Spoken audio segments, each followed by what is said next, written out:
Goeiedag geliefde disipel van Jesus en baie welkom by nog 'n episode van In Jesus Bybelstudie. Ons doen so elke nou en dan 'n episode oor finansies in God se koninkryk. Want dit is krities belangrik dat ons ook sal weet wat God wil hê ons moet met ons finansies doen in sy koninkryk. Hoe moet ons daaroor dink en wat is finansies se rol in ons lewens? Kyk vandag saam met my na Deuteronomium 8 vers 18 wat sê: "Maar dink aan die Here jou God, dat dit hy is wat jou krag gee om rykdom te verwerwe, dat hy sy verbond kan bevestig." God het niks teen geld nie, en God het niks teen rykdom nie. Baie geld en baie rykdom maak hom nie bang nie. Hier staan pertinent dat dit God is wat ons die krag gee, nie om arm te bly en armoede te oorleef nie, maar om rykdom te verwerf.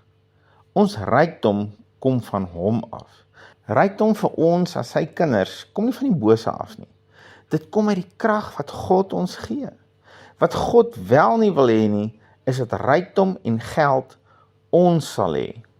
Dat dit ons sal beheer. Jesus wil jou enigste Here wees. Hy wil nie hê dat rykdom en geld jou Here sal wees nie. Hy wil die enigste een wees na wie se stem jy luister. Hy wil die enigste een wees vir wie jy ja sê. En ek weet geld, of die gebrek daaraan, sy stem kan partykeer nogals baie hard skree in ons lewens.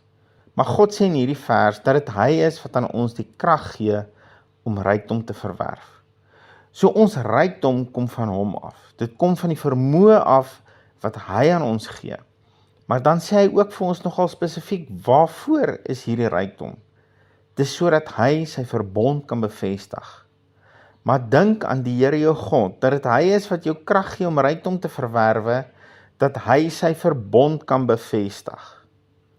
Rykdom is nie sodat ons onsself kan verryk nie. En ek dink dis hier waar baie mense dit mis. Die nommer 1 doel hoekom God jou sou wil verryk, is sodat hy sy verbond kan bevestig. Dis sodat hy hier op aarde kan bereik wat hy beloof het om te bereik. Dis sodat sy evangelie verkondig kan word en sy koninkryk vanaf die ooste tot die weste en vanaf die noorde tot die suide bevestig kan word.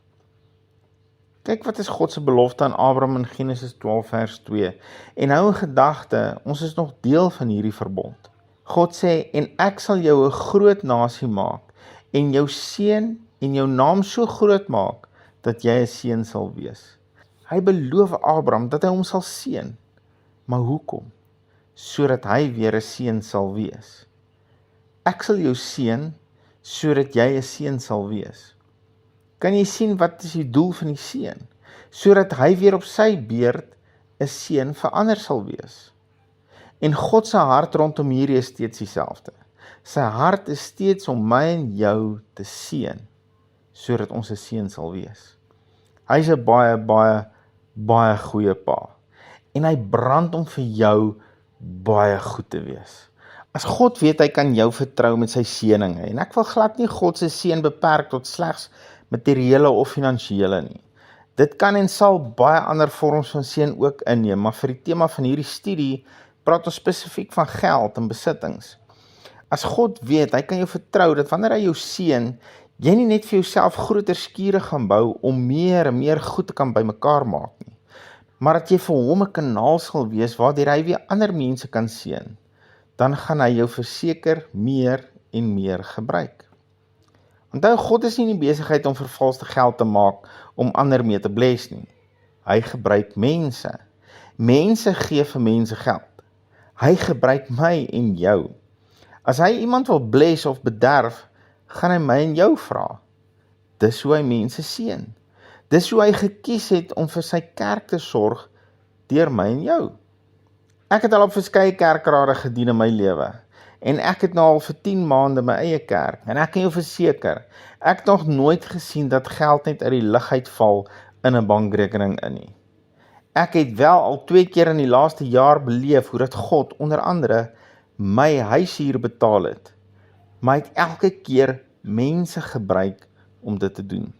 Mense wat gewillig was om 'n kanaal vir hom te wees. En jy kan maar gerus wees, hy is 'n pa wat daarvan hou om sy kinders te bederf.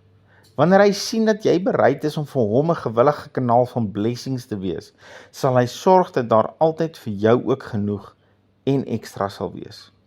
Bederf is jou God se natuur. Maar moenie wag tot die miljoene kom voordat jy bereid sal wees om te gee nie. Begin nou, vandag, hierdie week. Al begin jy met 'n R10, die bedrag maak nie saak nie, maar elkeen van ons het brood en saad. Jy kan nie sê jy het nie saad nie, want dan is die woord nie waar nie. As jy brood het, as jy vandag geëet het, het jy ook saad. Wat egter baie keer gebeur is dat ons saad ook eet. 2 Korintiërs 9 vers 10 en 11 sê, en mag hy wat saad verskaf aan die saaier, ook brood verskaf om te eet, en julle saad vermeerder, en die vrug van julle geregtigheid laat toeneem, sodat julle in alles ryk kan word tot alle milddadigheid, wat danksegging aan God deur ons bewerk. Ek gaan hom net weer vir ons lees. En mag hy wat saad verskaf aan die saaier, ook brood verskaf om te eet, en julle saad vermeerder, en die vrug van julle geregtigheid laat toeneem, sodat julle in alles ryk kan word tot alle milddadigheid, wat danksegging aan God deur ons bewerk. Gaan lees gerus hierdie gedeelte oor en oor, totdat dit geloof in jou hart wakker maak. Hy sê so baie dinge hier, maar onder andere sê die woord, dat as jy jou saad as saad sou gebruik, dan sal jy nie net brood hê nie, maar dat hy jou saad sal vermeerder, en dat jy in alles ryk sal word, en nog meer milddadig sal word. Wat beteken dit? In kort, dat as jy die gedeelte van jou finansies wat God vir jou gegee het as saad, sou erken as saad, en dit sou gebruik as saad, dan sal hy jou saad en jou brood vermeerder. En dit sal alles daartoe lei, dat mense vir God op die ou ende sal dankie sê, dat hy so goed is. Die uitnodiging en die uitkoms is vandag in jou hande. Ek wil dit net weer sê. Die uitnodiging en die uitkoms is vandag in jou hande. As jy nog nie het nie, begin om vertrou met iets. Maak nie saak wat die bedrag is nie, dit maak saak wat die kondisie van jou hart is. Wat is jou gewilligheid om hom te vertrou, dat jy vir hom daai saad gee, en vertrou dat dit nie uit jou lewe uitgaan nie.